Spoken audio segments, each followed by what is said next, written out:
Hello everybody, welcome back to the channel. Today we're going to be continuing David's story with our next story being called The Fall of Saul. So we're going to be starting on this page here. So let's go ahead and get into it. I'm sure many have heard this story, but we're going to read it anyways. This is based on 1 Samuel chapter 26 through also chapter 28 and 31. For all of Saul's empty promises, he has never given up for his hatred for David. In between fighting against the Philistine, he leads his army after David. While spying on their camp, David decides on a risky plan to end Saul's persecution once and for all. He says, "Hey, Abishai, you want to be a hero?"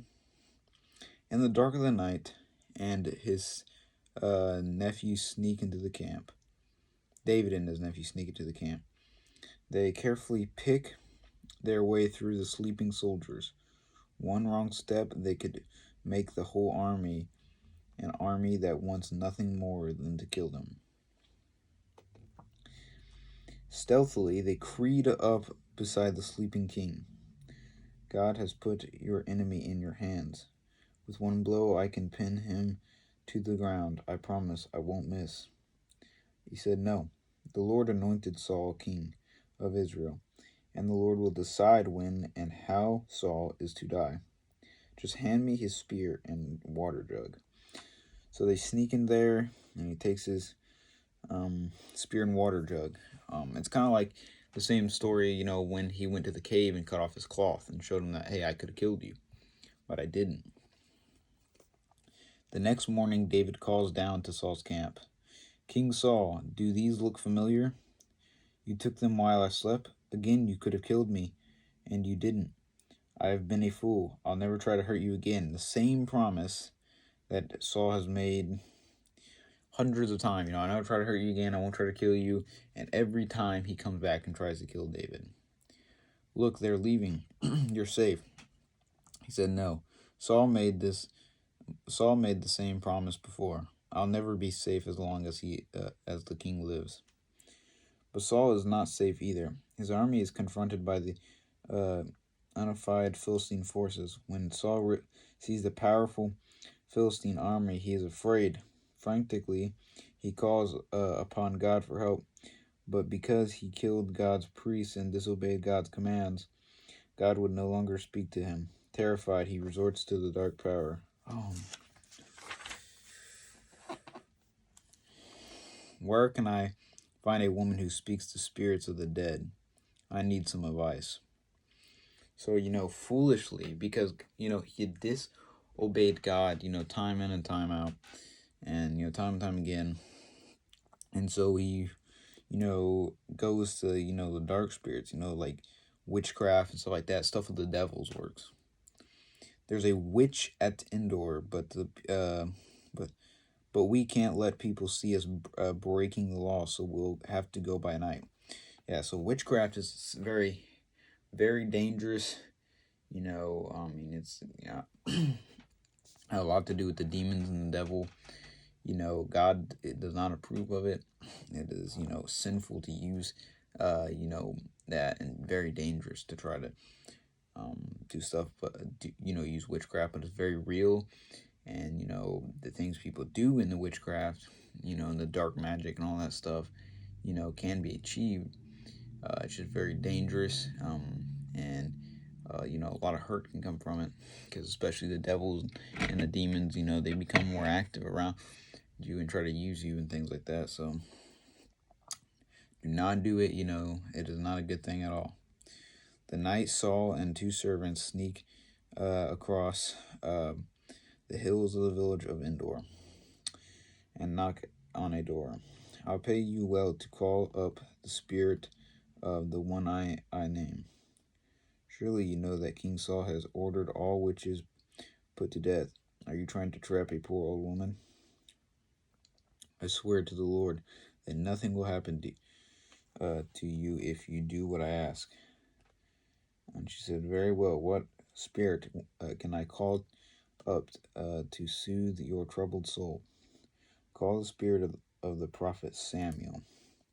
The woman called for the spirit of Samuel, For a moment all is still, and a human shape slowly appears in the smoke. Suddenly the witch cries out in terror. Oh no, it really is Samuel. You must be King Saul. Please don't kill me. Why have you aroused me? The Philistines are attacking me. God has rejected me. I need you to tell me what to do. If the Lord wouldn't help you, what makes you think I will?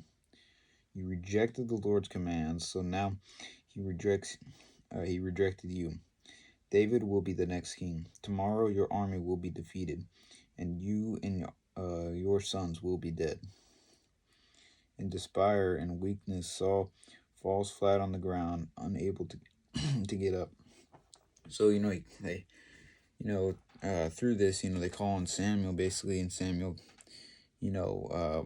comes, because he thought that Samuel would help him, but he's like, God is over me. God is what guided Samuel. God is what told Samuel what to do.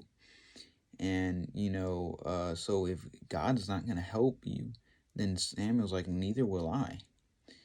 And he said, he told him his future. Tomorrow you will be defeated, and you and your sons will be dead. You disobeyed God, and now it's the end of the road. And Saul's terrified.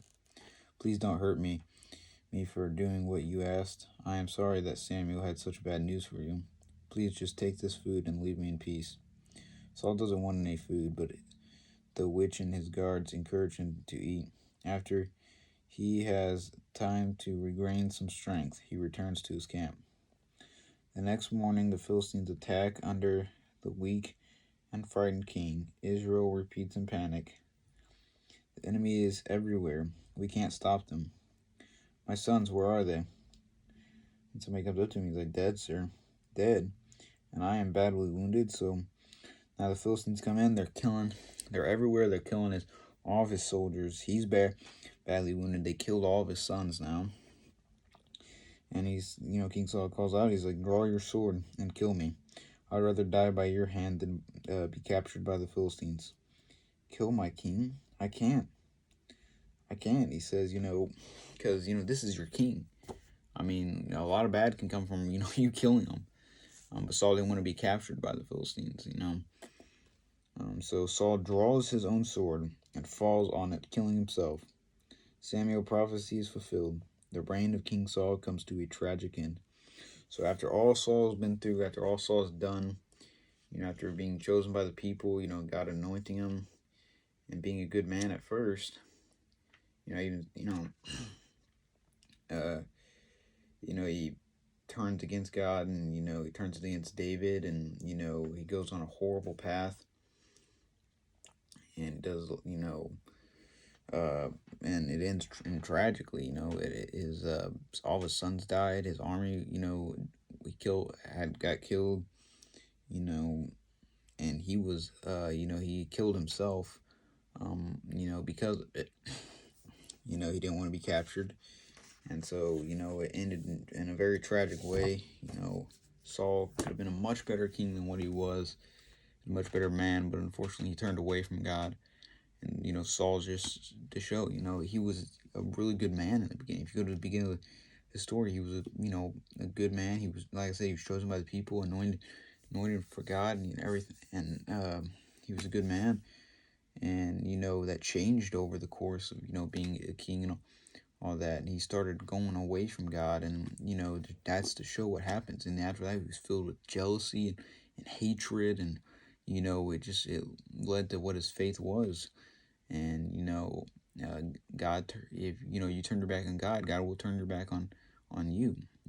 Just same thing. He's always said, if you deny me, I deny you. That's the same concept. So never turn away from God. Because your path could be, there are people who are sinful and all this, and they have, all these things here on earth, but you will be much greater blessed in heaven. And, if you turn against God, he will punish you here, I don't know when the punishment will be, but it could be, even somebody you're very close to dying or something like that, to wake you up. So, don't turn away from God. Keep your faith strong. If you believe in Him, if you doubt God or doubt the situation, what the situation you're in, of course He's not going to help you because you're doubting in His power.